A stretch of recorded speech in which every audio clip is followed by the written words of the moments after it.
కష్టాలు చన్నీళ్ల లాంటివి. 4 చెంబులు పోసుకుంటే 5వ చెంబు నుంచి సుఖంగానే ఉంటుంది. అనుమానం ఎంత చలికాలమైనా కానివ్వండి, అయ్యప్ప దీక్షల వాళ్ళు ఉంటారు, వాళ్ళు తెల్లారగట్ట 4 గంటలకు లేస్తారు, చన్నీళ్లే స్నానం చేస్తారు, అందులో ఎవరు వేనీళ్లు పోసుకోరు. ఎలా పోసుకుంటున్నారండి?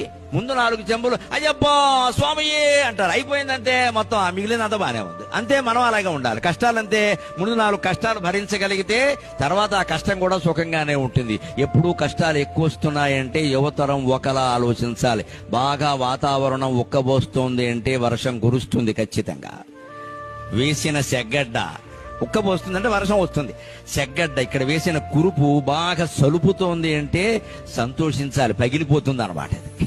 బాగా ఉక్కబోస్తోంది అంటే వర్షం వస్తుంది. అంతేకాదు, వేడి నీళ్ల కోసం అంటించిన కట్టెల పొయ్యి నుంచి బాగా పొగ వస్తుంది అంటే వెంటనే జ్వాల వస్తుంది ఖచ్చితంగా.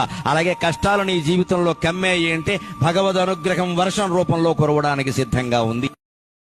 కష్టాలు చన్నీళ్ల లాంటివి. 4 చెంబులు పోసుకుంటే 5వ చెంబు నుంచి సుఖంగానే ఉంటుంది. అనుమానం ఎంత చలికాలమైనా కానివ్వండి, అయ్యప్ప దీక్షల వాళ్ళు ఉంటారు, వాళ్ళు తెల్లారగట్ట 4 గంటలకు లేస్తారు, చన్నీళ్లే స్నానం చేస్తారు, అందులో ఎవరు వేనీళ్లు పోసుకోరు. ఎలా పోసుకుంటున్నారండి? ముందు 4 చెంబులు అయ్యప్ప స్వామియే అంటారు, అయిపోయిందంటే మొత్తం మిగిలినంత బానే ఉంది. అంతే, మనం అలాగే ఉండాలి. కష్టాలంతే, ముందు 4 కష్టాలు భరించగలిగితే తర్వాత ఆ కష్టం కూడా సుఖంగానే ఉంటుంది. ఎప్పుడూ కష్టాలు ఎక్కువ వస్తున్నాయంటే యువతరం ఒకలా ఆలోచించాలి. బాగా వాతావరణం ఉక్కబోస్తోంది అంటే వర్షం కురుస్తుంది ఖచ్చితంగా. వేసిన సెగ్గడ్డ ఉక్కబోస్తుందంటే వర్షం వస్తుంది.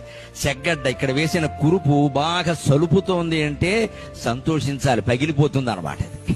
బాగా ఉక్కబోస్తోంది అంటే వర్షం వస్తుంది. అంతేకాదు, వేడి నీళ్ల కోసం అంటించిన కట్టెల పొయ్యి నుంచి బాగా పొగ వస్తుంది అంటే వెంటనే జ్వాల వస్తుంది ఖచ్చితంగా. అలాగే కష్టాలు నీ జీవితంలో కమ్మేయి అంటే భగవద్ అనుగ్రహం వర్షం రూపంలో కురవడానికి సిద్ధంగా ఉంది.